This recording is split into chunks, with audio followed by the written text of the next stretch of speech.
আমি খুব বেশি সময় নিব না। বাক্যটিকে বাংলা থেকে ইংরেজিতে রূপান্তর করব। প্রথমেই আমাদেরকে গ্রামার ফোকাসে দেখে নিতে হবে এই বাক্যটি রয়েছে ফিউচার টেন্সে। আমি খুব বেশি সময় নিব না। এটি বোঝার সহজ একটি উপায় রয়েছে যে মূল যেই ভার্বটি আছে এই যে নিব না মানে নেওয়া, তার মধ্যে যদি বয়ের মতো উচ্চারণ থাকে সেক্ষেত্রে কিন্তু এটি সাধারণত ফিউচার টেন্স হয়।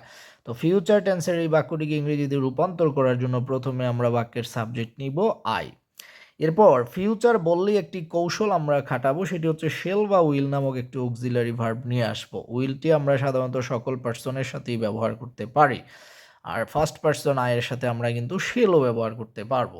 I will. এইবার এই যে না বোধক শব্দটি রয়েছে এই জন্য নট ব্যবহার করে দিব। আর একটি মজার জিনিস হচ্ছে এই উইল নটকে যদি আমরা শর্ট ফর্ম অর্থাৎ কন্ট্রাকশনে লিখি সেক্ষেত্রে কিন্তু আমাদেরকে ওন্ট লিখতে হয় একসাথে। সো আই উইল নট অথবা আই ওন্ট।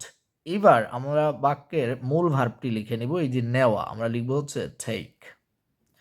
এবার খুব বেশি সময় আমরা লিখে দিব মাচ টাইম।